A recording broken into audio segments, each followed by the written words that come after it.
नमस्कार, बहुत स्वागत है आपका। मैं हूं आपके साथ कीर्तिमान सिंह। कंगाल होने के बावजूद पाकिस्तान को बार बार कैसे लोन मिल जाता है? पाकिस्तान की अर्थव्यवस्था कई बार डिफॉल्ट की कगार तक पहुंच चुकी है, लेकिन फिर भी अंतरराष्ट्रीय संस्थाएं उसे बार बार बेल आउट पैकेज दे देती हैं। आखिर क्यों भाई? आईएमएफ से पाकिस्तान ने अब तक 23 बार लोन लिया है, जबकि कई बार पुराने लोन पाकिस्तान की माली हालत किस छिपे नहीं है। पुराने लोन तक नहीं चुका पाया पाकिस्तान। महंगाई आसमान छू रही, विदेशी मुद्रा भंडार अक्सर खत्म होने की कगार पर रहता है। इसके बावजूद हैरानी की बात यह है कि पाकिस्तान को बार बार अंतरराष्ट्रीय एजेंसियां जैसे आईएमएफ, अंतरराष्ट्रीय मुद्रा कोष, world bank, Asian development bank, ADB अरबों डॉलर का लोन दे देती। सवाल यह उठता है कि आखिर क्यों? अगर पाकिस्तान नहीं चुका पाता है तो बार बार कर्ज लेता क्यों है?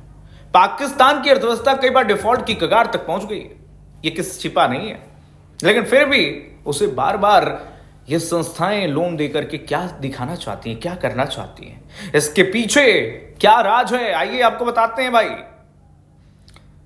इसका जवाब सिर्फ अर्थव्यवस्था में नहीं है, इकोनॉमिक स्थिति में नहीं है, बल्कि राजनीतिक और कूटनीति में छिपा है। भू राजनीतिक महत्व। पाकिस्तान एक रणनीतिक रूप से अहम जगह पर बसा है। एक ओर अफगानिस्तान है, दूसरी ओर चीन है और भारत जैसे देशों की सीमा से लगा हुआ है।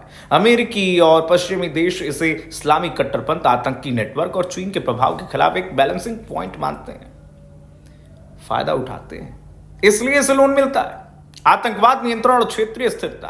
आईएमएफ और अन्य संस्थाएं मानती हैं कि अगर पाकिस्तान की अर्थव्यवस्था पूरी तरह चरमरा गई तो वहां सामाजिक और राजनीतिक अस्थिरता फैल जाएगी, जिससे आतंकवाद को बढ़ावा मिल सकता है।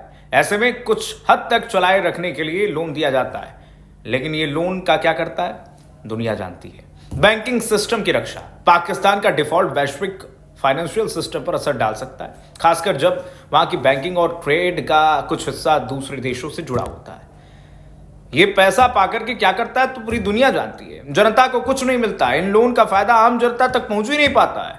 ये पैसा अक्सर पुराने लोन चुकाने, सैन्य खर्चों, प्रशासनिक खर्चों में चला जाता है। भ्रष्टाचार, गैर पारदर्शी नीतियां और फिजूल खर्ची से पाकिस्तान की आर्थिक सेहत सुधरने के बजाय और बिगड़ती जाती है। और जो पैसा मिलता है कुछ आतंकवादी ले जाते हैं, आधा सेना प्रमुख ले जाता है। कब तक ये सिलसिला चलेगा? विशेषज्ञों का मानना है कि जब तक पाकिस्तान आंतरिक सुधार नहीं करेगा, जैसे टैक्स कलेक्शन बढ़ाना होगा, सरकारी खर्चों में कटौती और पारदर्शिता लाना, तब तक ये लोन चक्र चलता रहेगा। आईएमएफ और बाकी एजेंसियां तब तक लोन उसे देती रहेंगी जब तक उन्हें राजनीतिक लाभ मिलता रहेगा। तब तक पाकिस्तान को, जब तक अमेरिका जैसे दोगले देश, यूरोपियन यूनियन जैसे देश, जब तक उनका हाथ है कि भाई तुम भारत को परेशान करो। अमेरिका चाहता है कि भारत और चीन दोनों पर बैलेंस बनाकर रखेगा कौन? पाकिस्तान। आतंकवाद को बढ़ावा देता है, अपने हथियार बेचने हैं भाई अमेरिका को, आप जानते ही हैं। यूरोपियन यूनियन का अलग फायदा है और इसी वजह से ये, और आप देखिए ये सारे एशियन डेवलपमेंट बैंक, इन सब के हेडक्वार्टर, आईएमएफ सब अमेरिका में है। अमेरिका एक इशारा देता है, लोन पास हो जाता है, मिल जाता है। तो असल में आप देखिए इन संस्थाओं की कुछ नहीं चलती हैं, असल में चलता है बड़े देशों का, क्योंकि चला वही रहे हैं, पैसा उन्हीं को देना है।